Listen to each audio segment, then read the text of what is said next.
Hello అందరికీ welcome back to Dolly dumplings. ఇవాళ recipe వచ్చేసి స్నాక్స్ రెసిపీ అండి. క్యాబేజీ మసాలా వడల్ని ఎలా చేసుకోవాలో ప్రాసెస్ చూసేద్దాము.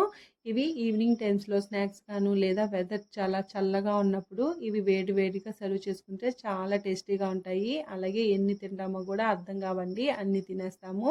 ఇప్పుడు ప్రాసెస్ చూసేద్దాము. దీనికోసం ముందుగా ఒక బౌల్ని తీసుకొని ఇందులో ఒక కప్పు శనగపప్పు వేసుకోవాలి. అలాగే ఏ కప్పుతో అయితే పచ్చి శనగపప్పు తీసుకుంటారో ఆ కప్పుతో అరకప్పు కందిపప్పుని వేసుకొని ఇందులో వాటర్ని యాడ్ చేసుకొని 2-3 సార్లు ఈ పప్పుని శుభ్రంగా వాష్ చేసుకొని వాటర్ని వంపేసి మళ్ళీ పప్పు మునిగే వరకు నీళ్ళని పోసుకొని కనీసం ఒక 2 నుండి 3 గంటల సేపు వరకు నానబెట్టుకోవాలి. అలాగే ఇక్కడ మీరు కందిపప్పుకి బదులు మినపప్పుతో కూడా చేసుకోవచ్చండి, కానీ కందిపప్పుతో చేస్తే టేస్ట్ అయితే బాగుంటుంది. ఇప్పుడు 3 గంటల తర్వాత చూపిస్తున్నాను చూడండి, పప్పు చక్కగా నానిపోయింది.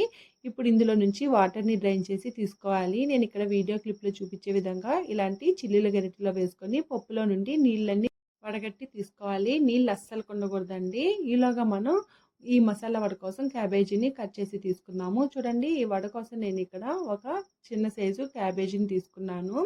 ఇప్పుడు ఈ క్యాబేజీని సన్నగా తురిమి తీసుకోవాలండి. మరీ సన్నగా తురిమియద్దు, కాస్త మందంగా ఉండేలాగా తురవండి. చూడండి, నేను ఇక్కడ వీడియో క్లిప్లో చూపించే విధంగా తురిమి పక్క పెట్టుకోవాలి. ఇప్పుడు పప్పుని మిక్సీ పట్టుకోవడం కోసం ఒక మిక్సీ జారుని తీసుకొని ఇందులో 2 పచ్చిమిర్చిని తుంచి వేసుకోవాలి. అలాగే 1 టేబుల్ స్పూన్ ధనియాలు, 1 ఇంచు అల్లంని చిన్న చిన్న ముక్కలుగా కట్ చేసి వేసుకోవాలి. 3 లేదా 4 వెల్లుల్లి రెబ్బలను కూడా వేసుకొని మూత పెట్టుకొని కాస్త బరక ఉండేలాగా మిక్సీ పట్టుకోవాలి.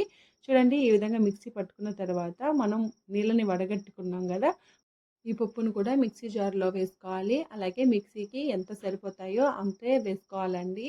ఇప్పుడు ఇందులో 1/2 టేబుల్ స్పూన్ వరకు గల్లుప్పు వేసుకొని మూత పెట్టుకొని కాస్త బరక ఉండేలాగా మిక్సీ పట్టుకోవాలి. మరీ మెత్తగా మిక్సీ పట్టేసుకోకూడదండి, కాస్త బరకే ఉండాలి. అలాగే నేను ఇందాక కొద్దిగా పప్పుని పక్కకు తీసి పెట్టుకున్నాను, ఆ పప్పును కూడా వేసుకోవాలి. ఇందులోనే మనం ముందుగా కట్ చేసి ఉంచుకున్న క్యాబేజీ తురుమును కూడా వేసుకోవాలి.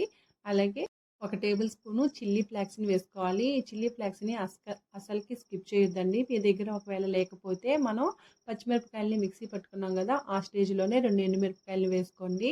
ఇందులోనే 1 టేబుల్ స్పూన్ జీలకర్ర వేసుకోవాలి. అలాగే 2 టేబుల్ స్పూన్ల వరకు బియ్యం పిండిని వేసుకోవాలి. అలాగే సన్నగా కట్ చేసుకున్న కొత్తిమీర, అలాగే సన్నగా కట్ చేసుకున్న కరివేపాకు, పుదీనాను కూడా వేసుకోవాలి. ఇందులోనే 1/4 టేబుల్ స్పూను సాల్ట్ని వేసుకొని నేను ఇక్కడ వీడియో క్లిప్లో చూపించే విధంగా ఈ మసాలాలన్నీ బాగా కలిసేలాగా మిక్స్ చేసుకోవాలి. అలాగే ఇందులో ఎలాంటి వాటర్ని యాడ్ చేయకూడదండి. ఈ పిండి అంతా చక్కగా కలుపుకోవాలి. మీకు ఒకవేళ పిండి లూజ్ అయినట్లయితే మరో 2 టేబుల్ స్పూన్ల వరకు బియ్యం పిండి కానీ శనగపిండిని కానీ యాడ్ చేసుకోవచ్చండి. ఇలా పిండి మొత్తాన్ని కలుపుకున్న తర్వాత ఒకసారి సాల్ట్ సరిపోయిందో లేదో చెక్ చేసుకోండి. సాల్ట్ని మరీ ఎక్కువ వేసేయొద్దండి, ఇది స్నాక్స్ రెసిపీయే కాబట్టి సాల్ట్ అనేది కాస్త తక్కువగానే వేసుకోవాలి. చూడండి, పిండి కన్సిస్టెన్సీ ఈ విధంగా ఉండాలి. ఇలా కలుపుకున్న తర్వాత ఈ పిండిని పక్క పెట్టేసుకొని స్టవ్ ఆన్ చేసుకొని కడాయి పెట్టుకొని ఈ వడల్ని వేసుకోవడానికి సరిపడా ఆయిల్ వేసుకోవాలి. ఆయిల్ బాగా వేడవ్వాలండి. ఇప్పుడు ఆయిల్ బాగా వేడిన తర్వాత మనం ముందుగా కలిపి ఉంచుకున్న పిండిని మరోసారి బాగా మిక్స్ చేసుకోవాలి. ఇలా కలుపుకున్న తర్వాత నేను ఇక్కడ వీడియో క్లిప్లో చూపించే విధంగా మీకు ఈ వడలు ఏ సైజులో కావాలో దానికి తగ్గట్టు పిండిని కొద్ది కొద్దిగా తీసుకుంటూ ఇక్కడ వీడియో క్లిప్లో చూపించే విధంగా ట్యాప్ చేసుకోవాలి. వీటిని అరచేతిలోనే ట్యాప్ చేసుకోవచ్చండి. మీకు ఇలా చేసుకోవడం కుదరకపోతే ఏదైనా పాలిథిన్ పేపర్ మీద కానీ బటర్ పేపర్ మీద కానీ ఈ వడల్ని ట్యాప్ చేసుకొని ఆయిల్లో నెమ్మదిగా వేసుకోవాలి. అలాగే మంటని మీడియం టు హై ఫ్లేమ్లోకి అడ్జస్ట్ చేసుకుంటూ ఈ క్యాబేజీ మసాలా వడల్ని కాల్చుకోవాలండి. మీరు లో ఫ్లేమ్లో పెట్టి కాల్చారంటేను ఈ వడలు అనేది ఆయిల్ని పీల్చేసుకుంటాయి. అలాగే హై ఫ్లేమ్లో పెట్టుకుంటే క్యాబేజ్ అనేది మాడిపోయే ఛాన్సెస్ ఉంటుంది. మంటని మీడియం టు హై ఫ్లేమ్లోకి అడ్జస్ట్ చేసుకుంటూ ఇవి డీప్ ఫ్రై చేసుకోవాలి. అలాగే కడాయికి ఎన్ని సరిపోతాయో అన్ని మాత్రమే వేసుకోవాలి. చూడండి, ఇవి లైట్గా గోల్డెన్ బ్రౌన్ కలర్కి వచ్చే వరకు వేపుకోవాలండి. మరీ ఎక్కువ వేపేసుకోవద్దు, మాడిపోయినట్టు అయిపోతాయి. ఇవి వేగేలాగా మరో ప్లేట్లోకి రౌండ్ బాల్ లాగా చుట్టి పెట్టుకుంటే ఇవి ట్యాప్ చేసుకోవడానికి ఈజీగా ఉంటుందండి. చూడండి, ఈ విధంగా వేపుకున్న తర్వాత వీటిల్ని ఆయిల్లో నుంచి డ్రైన్ చేసుకొని పక్కకు పెట్టుకోవాలి. అదేవిధంగా మనం మిగిలిన పిండిని కూడా ఈ మసాలా వడలుగా ట్యాప్ చేసుకొని ఆయిల్లో వేసుకోవాలి. ఒకవేళ మీకు అరిచేతికి అంటుకుపోతూ ఉంటే మాత్రం వాటర్ని కాస్త అప్లై చేసుకొని ఈ మసాలా వడల్ని ట్యాప్ చేసుకోండి.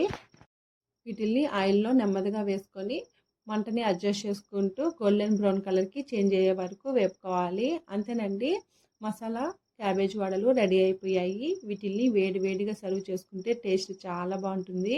వీటిల్ని అలాగే డైరెక్ట్గా తీసుకోవచ్చు, లేదా మీకు నచ్చిన సాస్తో కూడా సర్వ్ చేసుకోవచ్చు అండి.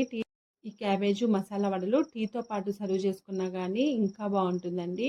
చూసారు కదా ఈ క్యాబేజు మసాలా వడల్ని ఎలా చేసుకోవాలో. వీటిల్ని మరీ పలచగా ట్యాప్ చేసుకోకూడదు, అలానే మరీ మందంగా కూడా వత్తుకోకూడదండి. చూడండి చాలా క్రిస్పీగా వచ్చాయి. చూసారు కదా క్యాబేజు మసాలా వడల్ని ఎలా చేసుకోవాలో ప్రాసెస్. ఈ రెసిపీని మీరు కూడా తప్పకుండా ట్రై చేసేయండి. అలాగే మరిన్ని రెసిపీస్ కోసం మన ఛానల్ని సబ్స్క్రైబ్ చేసుకొని నోటిఫికేషన్ సింబల్ని ఆన్ చేయండి.